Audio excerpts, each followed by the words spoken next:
So I'm out here hunting a specific doe. I got 2 doe coming out of the bedding area right now, and I literally just got here. I still have my backpack on. I gotta get my camera out. I don't even know if this is the doe that I need though.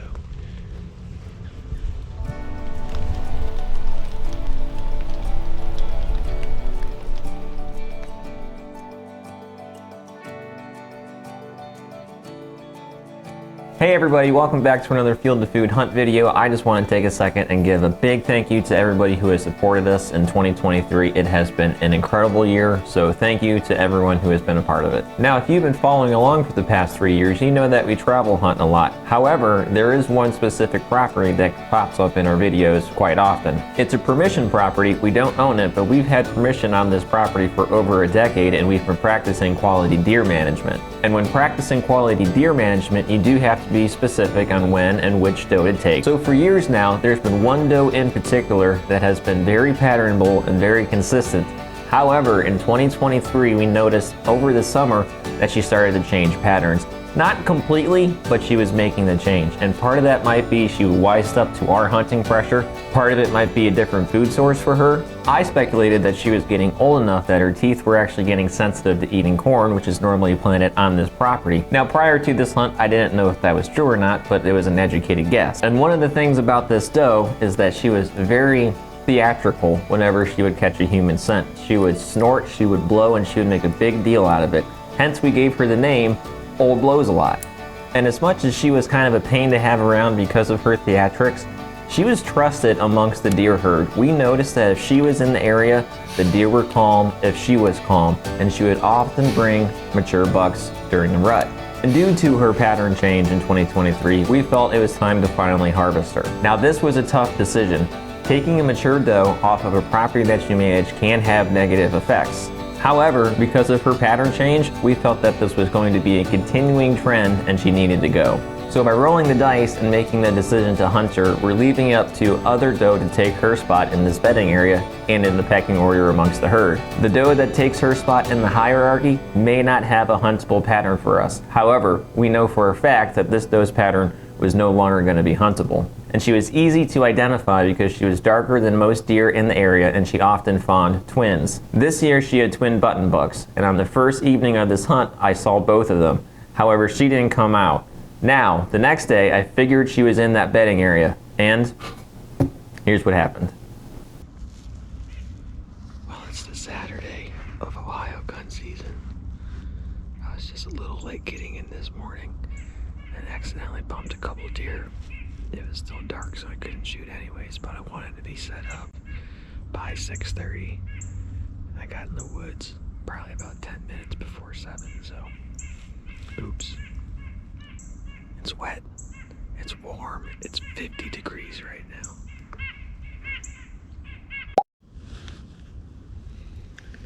Here's the dilemma. This weather's gonna be pretty consistent all day. This is my last day of gun season. So I think deer movement could happen at any point today just because of the weather. But I don't have the supplies to sit all day because the weather was supposed to be different, but it's not. So now I gotta figure out what 45 minutes do I give up to go get supplies to sit all day. You can make the argument sooner than later, but it's just after 10 o'clock. So I'm sure other hunters are getting out of the woods. They might push deer around. I might give it till 11. And nothing comes around by 11 or I don't see any movement. Then I'll probably boogie out real quick, get back in here, get some food, some water. Alright, so I got my lunch. Subway, baby. And just as I was getting back into the woods, I noticed that the wind's shifting from southwest, west, northwest. So I'm gonna sit down here in the bottom where I'm not gonna do any damage with all 3 of those. Eat my sandwich, maybe give it an hour, and see where I need to go depending on what this wind does.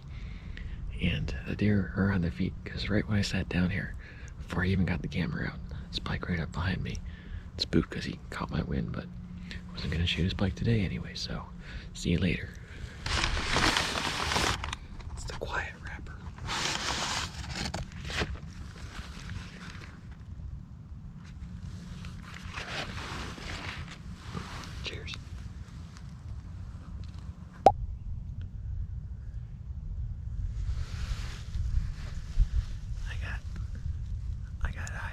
target doe. The one I call Old Blows a Lot. She's up in a bedding area just feeding.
Yes! Oh.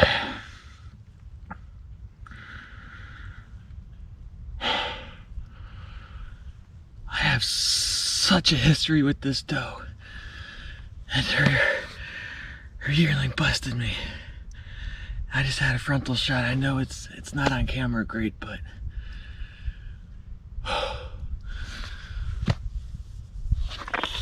yes! The stories I can tell you about this deer. Yes! I had such mixed emotions about taking her, but she finally changed patterns, and this was the year to take her. Oh, what time is it? Casey just got off work. Oh my God. Oh, yes!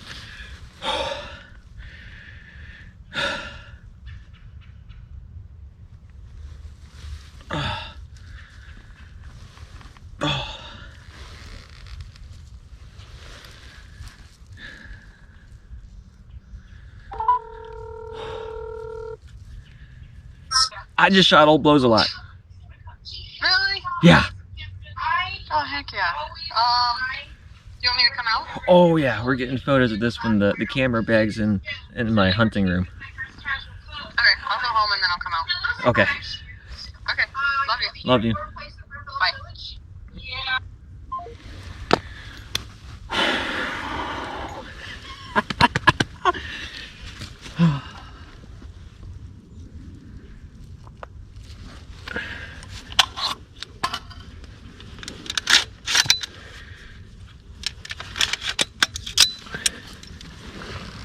So, something interesting about this gun is that Christmas, I think it was 2019, maybe 20, my dad and I were talking, hey, what do you want? Oh, I don't need anything. Why, what do you want? Oh, I don't need anything.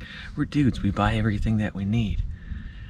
So we decided like, hey, I kind of want to build my own 350 on an AR platform. And he wanted to do the same, so I was like, let's just bounce ideas back and forth, and that'll be our Christmas gift to each other, a shared experience. So this is the one that I built, and Casey shot her first deer ever with this gun, and it was the first deer that was ever killed with it. First time it was ever shot at a deer. So we named it Cherry Popper, hence the cherries on it. Anytime we kill a deer with it, we put a cherry. And this one, this is gonna be a gold cherry. Oh, yes, yes! Oh, that is so exciting. I'm gonna call my brother. He's out hunting too. 3 o'clock. Shot her at 3 o'clock in the afternoon on Saturday of Ohio Gun Week. Oh, yes! Do you need a hand? I just shot Old Blows a lot. Oh, really? Yep. Oh. I just shot my target doe. You what? I just shot the target doe. It's perfect. Hell yeah, man. Oh. Oh, that's awesome. Oh, I'm shaking more right now than I did with my buck. The lead one busted me, and I only had a frontal shot on there at about 40, 50 yards. And it's on camera, it's not great. You can just see a wedge of it, but she's down. She's right in front of me at about 30 yards. Oh, cool. And I'm shaking like a leaf. Sure. That's really cool. Hey, I got Casey calling me. She just got off work, so she's gonna come out and help. But if you want to keep hunting, you can. But just want to call and let you know. Yeah, appreciate it. I'm home, so if you need another hand, just let me know. Oh shoot, if you're home, why don't you meet me up at the truck? We all have history with this deer. I'm not gonna go up to her until we're all here then. Okay. All right. I'll throw my boots back then. All right, cool. All right, so I'll see you out there. Yep, love you. All right, love you too. Bye. Let's head up to the truck. This is so exciting. There's so much to go into this story. Whew. Down.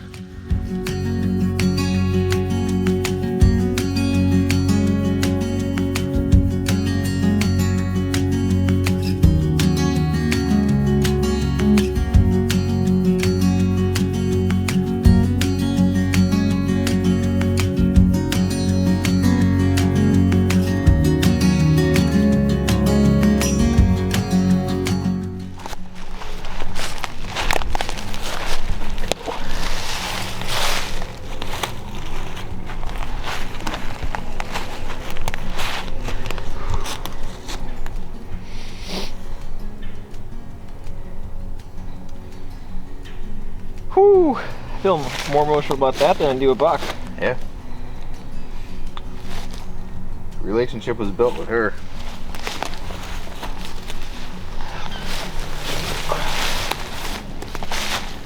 Pretty hide.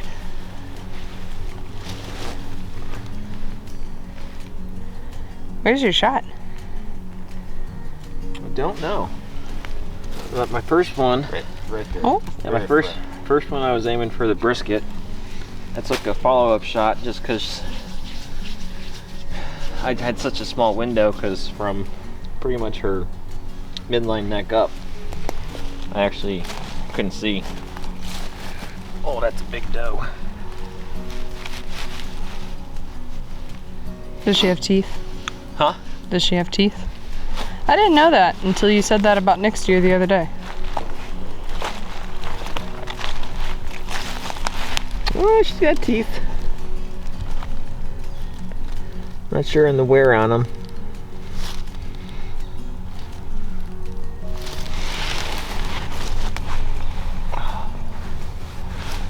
Pretty deer. Yeah.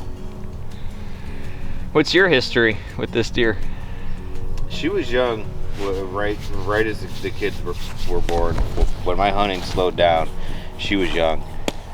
But even though she was still young, she was still really, really in tune with what was going on this property. Yeah. I mean, it was like this was her kitchen, man. When we were in here, she knew that the salt shaker moved. Yep, that she did. This deer we have on video since we started filming. Actually, since we started Field of Food. Is she the one that... This is the deer that blew at us in 2020. That was big buck year, right? Or was that 21? No, when I got all excited because I didn't know what... That was 2021. We were caught on the ground. She busted us, and she blew over 40 times. This is the doe that I missed in the corn last year. Hmm. And then this was also the deer, the doe that brought that 12-point down last year that I wasn't able to film the whole thing on because it was either grab the camera or grab the bow. I'm gonna grab the bow. Good pick. Good pick. So she was also present the day, actually the evening that I shot the big 8-point this year. He wasn't following her. She was being chased by something else. And I believe she actually comes into heat early November or late October. Honestly, I think it's late. I think it's around the 24th of October. You looking for my second shot? No, but she's been shot before. She has. You can see when that hair's laying flat, there's just a little bit of hair missing right here. And that's because she's got scar tissue right here. Yep. This is the deer that we know is old blows a lot. Yep. Full body mount? Kind of. Kind of. But we have to put a fan in her mouth. Either that or like one of the little cartoon speech bubbles. It says, hey! So it was a pretty hard decision to take a mature doe off of a property that we hunt for the specific reason of, especially with hers, that she was such a tattletale that anytime there was a mature buck in the area, they trusted her opinion of how safe the area was, and we used that for our benefit for a long time. And now the reason why we decided to take her, despite her facetious name, is that it's not a vendetta kill because she blew at us all the time. It's because she started to change her pattern, and she was no longer spending as much time on this property, which was not only teaching other deer not to spend time on this property, but was leading the bucks that we wanted to harvest year after year from now on off this property. So this was a calculated decision. I loved having her here and I hated it at the same time. Now that she's down, it's kind of a bittersweet thing going on here. A lot of emotions wrapped up in this one. So much so that we're actually probably going to tan this hide, because I think we need to remember her in some way and put her up on the wall with the boys that she brought to our wall. To be honest, I think she belongs up there with them. Yep, I do too.